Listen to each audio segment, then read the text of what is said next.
Hi and welcome to Let's Talk About Business. My name is Nelson Peña. I'm the CEO and founder of IMC International with our partners from the Swiss financial TV Dukascopy here in Geneva. For today we have selected, in my opinion, a very interesting topic. It's about globalization. Everybody's talking about globalization and expansion. And for this I have invited one of our key leaders at IMC. I'm talking about Dave Stover, who is today in New York. Dave, welcome. Thank you, Nelson. I look forward to the conversation. Welcome. Very pleased to meet you by Skype today. As I have been introducing globalization expansion, I mean, you have been working since the last 25 years for American companies doing business in Europe and Asia, for Asian, European companies doing business in the United States. Do you think that still today expansion is the right strategy to do more business, to get more value? What is your opinion on this? Yes, Nelson, I do. Expansion internationally, either through a joint venture or through an organic growth model, is one of the most important business strategies a company can have today. I see. What are your observations in aspects of strategies, talking about differences, success, all the key topics you see when a business is expanding? Well, what I see is the companies that are successful are expanding based on aspirations, meaning that they've got a value proposition to their domestic customer that they think can be exportable to other countries. When I see businesses expand out of desperation, for example, if the economy is flat, if the customers that they have domestically have slowed or stopped buying their products or services, those are the types of expansion programs which generally fail because the company doesn't recognize what their core competitive advantage is. And taking that core competitive advantage and aspirationally looking for the markets in which you can sell your products or services is the right combination to build your best business strategy. I see. What do you see in aspects of opportunities or final takeaways in expansion strategy? Might be you have something in your mind as a particular case over your past history as a consultant, might be something which has been given a positive trend and something which was negative? Yeah, the successful models I've seen is a lot of European companies have expanded correctly and profitably into Asia. Less so for the American companies. I think part of the reason is the American marketplace is so homogenous and so large.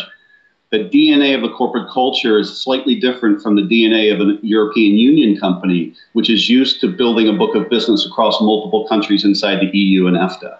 So the European companies I've seen expand successfully into Asia have one key component to their go-to-market strategy, and that is recognizing talent and understanding the cultural differences.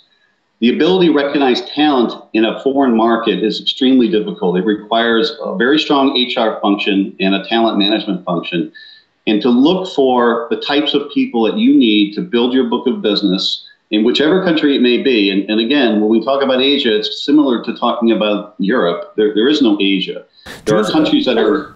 Yes, sorry? Dave, do you see a different approach from American companies doing their expansion, globalization strategies, Europeans and Asians? What is your experience? I think the American companies are a bit more hesitant unless they're a strong brand. I mean, you know, Coca-Cola and Pepsi and Microsoft and Intel and Apple and so forth.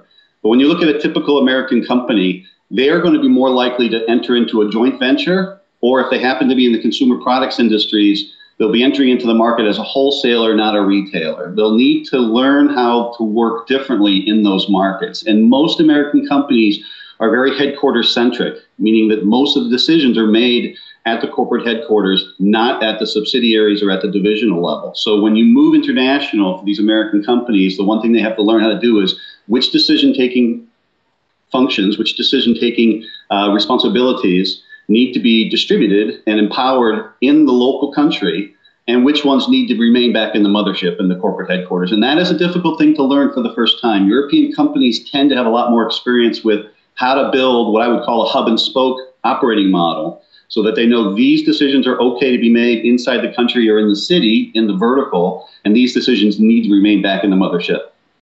At IMC, you are the CEO for the business line Corporate Consultancy, and this reason you are, if I can say, the prime coach for our 110 partners worldwide to do business. How does your team worldwide support companies globalized and getting expanded successfully?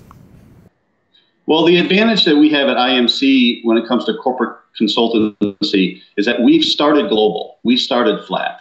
So most of the companies that we consult with have experimented with expansion internationally, but we've already grown up this way. So in terms of the partners and how we communicate, we recognize the world is flat. We recognize the opportunities that are in each market. And what we bring is that skill and expertise and the deep experience of our partners to be able to coach and advise companies both in Asia to go to the West and Western companies to go East, and take advantage of opportunities and deliver the types of value propositions that they're used to delivering domestically and be able to build out that operating model to deliver it internationally. So our partners are all experienced with international business, both inbound and outbound.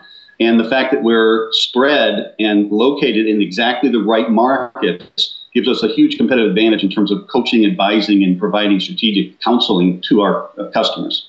After the difference, how do you explain the different strategies, how to expand and do global business? What are your observations just from a general point of view? I mean, you have been in business over 25 years as a senior consultant. What are your observations? Yes, Nelson, I've seen three things be key components to a successful internationalization program. The first is understand precisely what your competitive advantage is.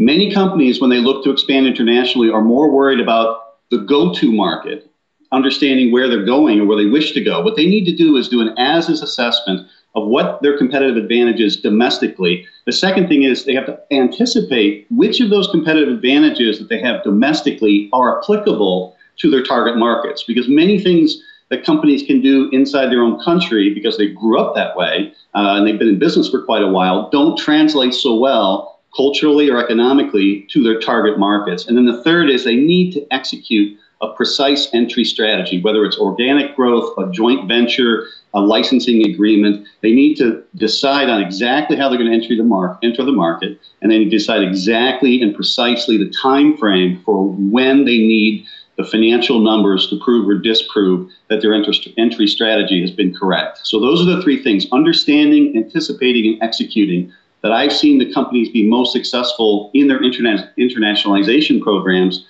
do quite well. Thanks a lot. Before we were initiating this discussion, you told me, after your observation, some key elements about the differences, the success, the failures, opportunities, and the sectors of the companies. Is there something you would like to add on this point?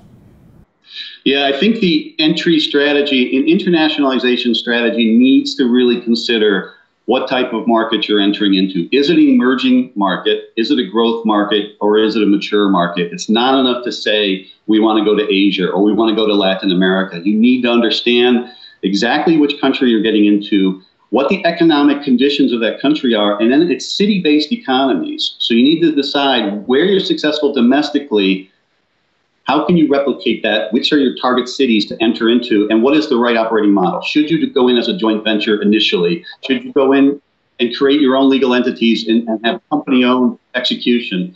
So I think it's very important to be precise. It's not good enough, I think, at the board level, and many boards of directors are talking about this right now. It's not good enough to talk about going into Thailand or Indonesia or into South Korea or into Malaysia or Singapore. You need to know exactly where you're going and exactly how you're going to be successful, and hold people accountable to the financial models that you put in place.